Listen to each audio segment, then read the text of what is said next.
ஈரானிய கப்பல்களில் இருந்து காப்பாற்றப்பட்டு தற்பொழுது இலங்கையில் தங்க வைக்கப்பட்டிருக்கின்ற ஈரானிய கடற்படை வீரர்களை எந்த காரணம் கொண்டும் ஈரானிடம் திரும்ப ஒப்படைக்க கூடாது என்று சொல்லி இலங்கை அரசாங்கத்துக்கு அமெரிக்காவால் அழுத்தம் கொடுக்கப்படுகிறது என்று சொல்லி ஒரு ரகசிய தகவல் ஒன்று வெளியாகி இருக்கிறது. இந்த ரகசிய தகவல்ல இன்னும் பல முக்கியமான விஷயங்கள் எல்லாம் சொல்லப்பட்டிருக்கிறது. எனவே அது தொடர்பாக விரிவாக விளக்கமாக இந்த காணொளியில் பார்க்க இருக்கின்றோம். அதே வேளையில் இலங்கையினுடைய பிரதி பாதுகாப்பு அமைச்சர் சுனில் வட்டக்கல அவர்கள் ஒரு சில விஷயங்களை சூசகமாக சொல்லியிருக்கின்றார். அவர் என்ன சொல்லியிருக்கிறார் என்பது சம்பந்தமாகவும் இந்த காணொளியில் விரிவாக பார்க்கலாம். தமிழடியான் சொந்தங்கள் அனைவருக்கும் வணக்கம். வாருங்கள் காணொளிக்குள் போகலாம். 2 ஈரானிய கப்பல்களில் இருந்து காப்பாற்றப்பட்ட 240 ஈரானிய கடற்படை வீரர்கள் தற்பொழுது இலங்கையில் தங்க வைக்கப்பட்டிருக்கின்றார்கள். உங்களுக்கு தெரியும், ஐரிஸ் டெனா என்ற கப்பல் மேல தாக்குதல் நடத்தப்பட்டது. அதுல ஏராளமானவர்கள் கொல்லப்பட்டிருந்தார்கள். மிஞ்சினவர்கள் ஒரு 32 பேர் காப்பாற்றப்பட்டு கராபிட்டிய மருத்துவமனையில் அதி உயர் பாதுகாப்பின் கீழ் வைக்கப்பட்டிருக்கிறார்கள். அதுக்கு பிறகு பாத்தீங்கன்னு சொன்னா ஐரிஸ் பூஷர் என்று சொல்லப்படுற கப்பல், அதுல இருந்து மொத்தமாக 208 பேர் காப்பாற்றப்பட்டு கொழும்புக்கு கொண்டு வரப்பட்டு தற்பொழுது வெளிசரையில் இருக்கக்கூடிய கடற்படை முகாமில் அவர்கள் தங்க வைக்கப்பட்டிருக்கிறார்கள். அப்ப ஒரு கப்பல்ல 32 பேர், மற்ற கப்பல்ல 208 பேர், மொத்தம் 240 பேர். இந்த 240 பேரையும் ஈரானிடம் எக்காரணம் கொண்டும் ஒப்படைக்க கூடாது என்று சொல்லி அமெரிக்கா இப்பொழுது அழுத்தம் கொடுத்து வருவதாக சொல்லப்படுது. என்னன்னு சொன்னா ஒரு ரகசிய தகவல் ஒன்று கசிஞ்சிருக்குது. இந்த ரகசிய தகவல் யாருக்கும் இடையில பகிர்ந்து கொள்ளப்பட்டு சொன்னா இதுல 3 பேர் சம்பந்தப்படுகின்றார்கள்.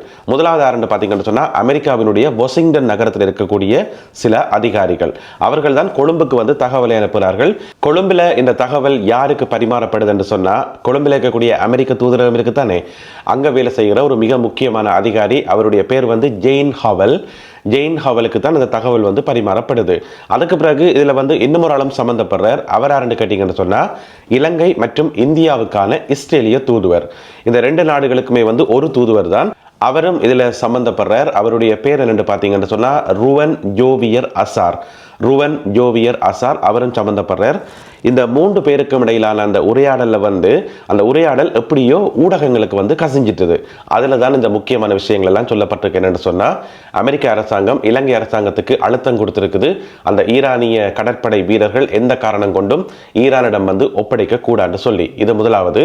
2வது, இலங்கை அரசாங்கத்துக்கு இன்னும் சில பொறுப்புகள் கொடுக்கப்பட்டிருக்கிறது. என்னன்னு சொன்னா இப்ப 32 பேர் கராபிட்டிய மருத்துவமனையில அனுமதிக்கப்பட்டு சிகிச்சை பெற்றுக் கொண்டு வருகிறார் தானே. பொதுவாக என்ன சொல்லப்பட்டேன்னு சொன்னா சிகிச்சை முடிஞ்ச பிறகு அந்த 32 பேரும் கொழும்பில் இருக்கக்கூடிய ஈரானிய தூதரகத்துக்கு அனுப்பப்படுவார்கள் என்று சொல்லி பொதுவாக சொல்லப்பட்டது. ஆனா இப்ப பாத்தீங்கன்னு சொன்னா அது நடக்கிறதுக்கான வாய்ப்பு இல்லை என்று தான் நினைக்கிறேன். ஏன்னு சொன்னா அவர்களும் சேர்த்து வெளிசரையில் இருக்கக்கூடிய கடற்படை முகாமுக்கு கொண்டு செல்லப்படுறதுக்கான வாய்ப்புகள் அதிகம் இருக்குன்னு சொல்லி சொல்லப்படுகிறது. சரி என்று வெளிசர முகாமுக்கு கொண்டு செல்லப்பட்ட பிறகு அவர்களை அதி உச்ச பாதுகாப்பின் கீழ் வச்சு பாதுகாக்கணும் என்று சொல்லி இலங்கை அரசாங்கத்துக்கு சொல்லப்பட்டிருக்காம். அதிலே மிக முக்கியமாக ஈரானிய அதிகாரிகள் அவர்களை தொடர்பு கொள்றதை முடிஞ்ச வரைக்கும் குறைக்க சொல்லி, இப்ப கொழும்புல ஈரானியன் எம்பசி இருக்குதானே, எனவே அந்த எம்பசியில் இருக்கக்கூடிய ஆட்கள் போய் பாப்பினம் தானே தங்களோட நாட்டு கடற்படை வீரர்களை, அதை முடிஞ்ச வரைக்கும் குறைக்க சொல்லி அவர்களை சந்திக்கவே விட வேண்டாம்னு சொல்லி. ஏன்னு சொன்னா ஈரானிய அரசாங்கம் அவர்களை வச்சு ஒரு பிரச்சாரம் ஒன்று செய்யலாம் என்று சொல்லி, இந்த மாதிரி எங்களுடைய கடற்படை வீரர்களை பிடிச்சு கொண்டு அடைச்சு வச்சிருக்கப்பட்டிருக்குது, அவர்களுக்கு போதிய வசதிகள் ஒன்றும் ஏற்படுத்தி கொடுக்கல, அந்த மாதிரி ஏதாவது சொல்லலாம் தானே. எனவே அவர்களை பயன்படுத்தி ஈரானிய அரசாங்கம் பிரச்சாரம் எதுவும் வைக்கக்கூடாது, அதுக்கு இலங்கை அரசாங்கம் தான் பொறுப்பு என்று சொல்லி அதில் சொல்லப்பட்டிருக்காம். அதனுடைய அர்த்தம் என்னன்னு சொன்னா அவர்களை கிட்டவே அண்ட விட வேண்டாம், அதாவது ஈரானிய அதிகாரிகளை பார்க்கவே விட வேண்டாம். ஏனடா பார்த்து போட்டோஸ் எடுத்தோ வீடியோஸ் எடுத்தோ அல்லது எதை கதைச்சு ஏதாவது தகவல்கள் இருக்கலாம் தானே. எனவே அவர்களை நெருங்க விட வேண்டாம்னு சொல்லி இலங்கை அரசாங்கத்துக்கு டாஸ்க் கொடுக்கப்பட்டிருக்காம். இது இலங்கை அரசாங்கத்துக்கு ஒரு மிகப்பெரிய நெருக்கடியாக இருக்கும். ஏற்கனவே அரசாங்கம் சொன்னது, நாங்கள் அமெரிக்கா பக்கமும் இல்ல ஈரான் பக்கமும் இல்ல, நடுநிலைமையாத்தான் இருப்போம் என்று சொல்லி. ஆனா அது பிராக்டிகலா பார்த்தா சரியான கஷ்டம். இலங்கை மாதிரியான ஒரு சின்ன நாடு அப்படி நடுநிலைமையா இருக்க முடியாது. ஏதோ ஒரு பக்கத்தினுடைய அழுத்தத்துக்கு இலங்கை அடிபணிஞ்சுதான் ஆகணும். ஏன்னு சொன்னா இலங்கை சிறிய நாடு. இங்க பாத்தீங்கன்னு சொன்னா ஐரோப்பால இருக்கக்கூடிய பெரிய பெரிய நாடுகளை இந்த மாதிரியான அழுத்தங்களுக்கு வந்து அடிபணிறதை நாங்க பார்த்து கொண்டு வரோம். எனவே இலங்கை வந்து சிச்சி நான் வந்து நடுநிலைமையா தான் இருப்பேன், நீங்க சொல்றதையும் கேட்க மாட்டேன், அவியல் சொல்றதையும் கேட்க மாட்டேன் என்று சொல்லி அப்படி இருக்கவே முடியாது. எனவே கொழும்பில் இருக்கிற ஈரானிய தூதரக அதிகாரிகளோ அல்லது ஈரானை சேர்ந்த வேறு எவரோ வந்து இவர்களை பார்க்க முடியாது. அதுக்கு இலங்கை அரசாங்கம் தான் பொறுப்பு என்று சொல்லி அரசாங்கத்துக்கு மேல பொறுப்பு சுமத்தப்பட்டிருக்கிறது. இது இரண்டாவது. மூன்றாவதா வந்து இந்த கப்பல் இருக்கு தானே, நேற்று கொண்டு வரப்பட்ட கப்பல் ஐரிஷ் பூஸ்டர் கப்பல், அது வந்து இப்ப திருவோணமலை துறைமுகத்துக்கு கொண்டு செல்லப்பட்டு அங்கதானே வைக்க போயினோம். அது வந்து ஈரானிய யுத்தம் முடியும் வரைக்கும் அந்த கப்பல் அங்கிருந்து வெளிக்கிடக்கூடாது, அந்த கப்பலை வந்து நீங்கள் மீள ஒப்படைக்க கூடாது, அந்த கப்பலையும் வந்து பத்திரமாக பாதுகாக்கணும் என்று சொல்லி அமெரிக்காவால் சொல்லப்பட்டிருக்கிறதாம் இலங்கை அரசாங்கத்துக்கு. இலங்கை அரசாங்கத்துக்கே 1000 வேலைகள் இருக்குது, எத்தனையோ வேலைகள் செய்யறதுக்கு இருக்கு. அதுக்குள்ள வந்து இது மேலதிகமான எக்ஸ்ட்ரா பிரஷர் தானே.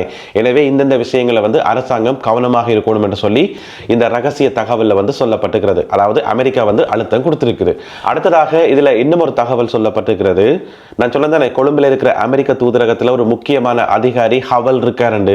அவருக்கும் டெல்லியில இருக்கக்கூடிய இஸ்ரேலிய தூதுவர், அதாவது இலங்கை இந்தியாவுக்கான தூதுவர் வந்து இஸ்ரேலிய தூதுவர் டெல்லியில இருக்கார். அவர்கள் 2 பேருக்கும் இடையில ஒரு சின்ன உரையாடல் நடந்திருக்குது. அவர் கேட்டிருக்கார் டெல்லியில இருந்து, அது சரி கைது செய்யப்பட்டு தடுத்து வைக்கப்பட்டிருக்கிறார்கள் இருக்கிறது தானே, அவர்களோட கதைச்சு பேசி எங்கட பக்கம் திருப்புறதுக்கான முயற்சிகள் ஏதாவது நீங்கள் செய்தீங்களான்னு சொல்லி கொழும்புல இருக்கிற அமெரிக்க அதிகாரிகிட்ட கேட்டிருக்கிறார். அதுக்கு அவர் என்ன பதில் சொன்னார் என்று சொல்லி இதுல சொல்லப்படையில. அப்ப அதுல இருந்து எங்களுக்கு என்ன விளங்குதுன்னு சொன்னா, இந்த 240 பேரையும் அவர்களோட கதைச்சு பேசி அவர்களை சொல்லுவோம் சாதாரண பேச்சு வழக்கில் வந்து மண்டைய கலவர் என்று சொல்லி அந்த மாதிரி மண்டைய கலவி கதைச்சு பேசி எங்கட பக்கம் திருப்புற என்று சொன்னா ஈரானுக்கு எதிராக மாற்றுறது, அதாவது ஈரான் தொடர்பான ரகசியங்களை வந்து அவர்களிடமிருந்து பெற்றுக்கொள்றது, இதுதான் அதனுடைய அர்த்தம். எனவே பெலிசரை கடற்படை முகாமில் இருக்கக்கூடிய ஈரானிய கடற்படை வீரர்கள் விசாரிக்கப்படுவார்கள் என்றது மட்டும் மறுக்க முடியாத உண்மை. ஆனால் விசாரிக்க போறது யார் என்றுதான் இங்க இருக்கக்கூடிய கேள்வி.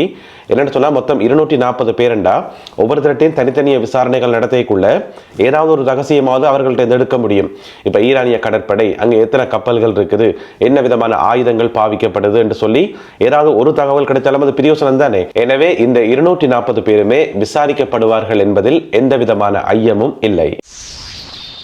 இதுக்கிடையில ஊடகத்துறையினுடைய பிரதி அமைச்சர் ஹன்சக விஜயமுனி அவர்கள் ஒரு முக்கியமான தகவல் ஒன்றை வெளியிட்டிருக்கிறார். என்னன்னு சொன்னா, ஈரான்ல இருந்து தொடர்பு கொண்டு கேட்டிருக்கணும் அந்த உடல்களை வந்து ஒப்படைக்க சொல்லி. அதாவது அந்த ஐரிஷ் டெனால கைப்பற்றப்பட்ட உடல்கள் இருக்குத்தானே 87 பேருடைய உடல்கள், அதை வந்து ஈரானுக்கு அனுப்புறதுக்கு முயற்சிகள் செய்ய சொல்லி. ஆனா இந்த நிமிஷம் வரைக்கும், நேற்று இரவு வரைக்கும் அதற்கான எந்த ஒரு நடவடிக்கையும் எடுக்கப்படவில்லை என்று சொல்லி ஊடகத்துறையினுடைய பிரதி அமைச்சர் ஹன்சக விஜயமுனி அவர்கள் சொல்லியிருக்கின்றார். அது ஏன் எடுக்கப்படையில, ஏன் அதற்கான நடவடிக்கை எடுக்கப்படலை என்றது இங்க இருக்கக்கூடிய ஒரு கேள்வி. பெரும்பாலும் அதற்கான பதில் இன்றைக்கு கிடைக்கும் என்று சொல்லி எதிர்பார்க்கப்படுகிறது. அல்லது அதுக்கு பின்னாலேயும் ஏதாவது அழுத்தங்கள் இருக்கா என்றதை நாங்கள் பொறுத்திருந்தான் பார்க்கணும். எனவே அது சம்பந்தமாக இன்றைக்கு சனிக்கிழமை அரசாங்கத்திடமிருந்து சில தகவல்கள் வெளியாகும் என்று சொல்லி எதிர்பார்க்கப்படுகிறது. பாதுகாப்பு பிரதி அமைச்சர் சுனில் வட்டக்கல ஒரு சில விஷயங்களை வந்து சொல்லியிருக்கார். அதாவது நேரடியாக சொல்லாமல் மறைமுகமாக பூடகமாக சொல்றதானே அந்த மாதிரி சொல்லியிருக்காரு. என்னன்னு சொன்னா, நாங்கள் விரும்பியோ விரும்பாமலோ ஒரு போர் சூழலுக்குள்ள இப்ப நாங்கள் முகம் கொடுத்திருக்கிறோம், போர் சூழலுக்கு வந்து சிக்கப்பட்டிருக்கிறோம் என்று சொல்லி அவர் சொல்லியிருக்கார். அது மட்டும் இல்லாமல் இன்னும் மட்டும் சொல்லியிருக்காரு என்னண்டா, நாங்கள் வந்து வெறுமனே வேடிக்கை மட்டுமே எங்களால் பார்க்க முடியுது, எங்களால் எந்த விதமான நடவடிக்கையும் எடுக்க முடியல, வேடிக்கை மட்டும்தான் பார்க்க முடியுது என்று சொல்லி அவர் சொல்லியிருக்கார். என்ன ஏதுன்னு சொல்லி டீட்டெயிலா சொல்லல, இருந்தாலும் அதை விளங்கி கொள்றது ஒன்றும் கஷ்டம் இல்லை. இப்ப நீங்க பாத்தீங்கன்னு சொன்னா, இலங்கைக்கு கீழே சர்வதேச கடல் பரப்புல வச்சு ஒரு ஈரானிய கப்பல் அடிக்கப்படுதுன்னு சொன்னா எங்கட எதிர்கட்சிகளுக்கு அது ஏன் இலங்கை அரசாங்கம் தடுக்கல என்று சொல்லி. ஆனா இலங்கை அரசாங்கத்தால தடுக்கவே முடியாது, எந்த காரணம் கொண்டும் தடுக்கவே முடியாது. அதைத்தான் சிலவள சொல்லியிருப்பார் போல பிரதி அமைச்சர், வேடிக்கை மட்டும்தான் பார்க்க முடியும் என்று சொல்லி. பிறகு இலங்கை அரசாங்கத்துக்கு ஒரு கட்டளை வருது, 2வது கப்பல் இருக்கிறாக்களை வந்து பொறுப்படுங்கோ, அந்த 208 பேரையும் காப்பாத்துங்கன்னு சொன்னா அந்த கட்டளையை தான் நிறைவேற்ற முடியும். அதாவது இலங்கை அரசாங்கம் இப்ப சொல்லுது, நாங்களா போய் மனிதாபிமான அடிப்படையில் காப்பாற்றினாங்கன்னு சொல்லி. ஆனா அது வந்து உண்மை இல்லை. அமெரிக்காவே சொல்லியிருக்கும், பரவாயில்ல அந்த 208 பேரையும் காப்பாற்றுங்கோ, தேவைப்படும் என்று சொல்லி.